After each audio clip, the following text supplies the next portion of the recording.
जब भी कोई इलेक्शंस होते हैं तो जो भी पार्टीज जो इलेक्शंस कॉन्टेस्ट करने वाली होती हैं वो इलेक्शन से पहले अपना एक घोषणा पत्र निकालती हैं जिसको हम मैनिफेस्टो भी कहते हैं। मैनिफेस्टो होता क्या है? अगर हम इलेक्शन कमीशन ऑफ इंडिया की वेबसाइट पे जाके मैनिफेस्टो की मीनिंग देखें तो वो बताते हैं कि मैनिफेस्टो एक पब्लिश्ड डॉक्यूमेंट है जिसमें जो ये पॉलिटिकल पार्टीज हैं वो अपने मोटिव्स, इंटेंशंस, विचारधारा, नीयत एक्सेट्रा चीजों की बात करती है और वो अपने गवर्नमेंट एंड गवर्नमेंट के इश्यूज रिलेटेड बातें भी करती है। मैनिफेस्टो के अंदर पॉलिटिकल पार्टीज अपने ideologies, motives, intentions, policies and new programmes के बारे में भी बात करती है।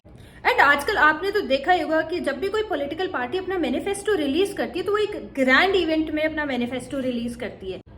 उसका रीजन जानते हैं आप? उसका रीजन ये है कि जो ये मैनिफेस्टो रिलीज वाला इवेंट होता है ये एक्चुअली एक एडवर्टाइजिंग इवेंट होता है जिसके थ्रू पॉलिटिकल पार्टीज अपने मैनिफेस्टो की जो पॉलिसीज एंड प्रोग्राम्स हैं वो लोगों तक पहुंचाना चाहती हैं।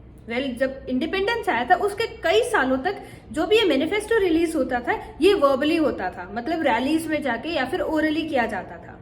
बट लेटर ऑन जैसे जैसे पॉलिटिकल पार्टीज में कंपटीशन बढ़ने लगा वैसे वैसे ये मैनिफेस्टोस रिटन में आने लग गए और इनके ग्रैंड इवेंट्स होने लग गए। पर ये मैनिफेस्टोस इतने इंपॉर्टेंट क्यों है? हर पॉलिटिकल पार्टी इलेक्शन से पहले अपना मैनिफेस्टो रिलीज करती है जिसमें वो अपने आइडियाज, पॉलिसीज एंड प्रोग्राम्स के बारे में बात करती है और जो लोगों को बताना चाहती है कि अगर वो पावर में आ जाती है तो वो क्या new changes, policies and programmes introduce करेगी लोगों के लिए। तो लोग वोट भी उस हिसाब से या फिर मैनिफेस्टो के बेसिस पे करते हैं। इन अ वे मैनिफेस्टो बताता है कि अगर ये पॉलिटिकल पार्टी जीत गई तो ये लोगों के लिए नेक्स्ट 5 इयर्स में क्या काम करेगी।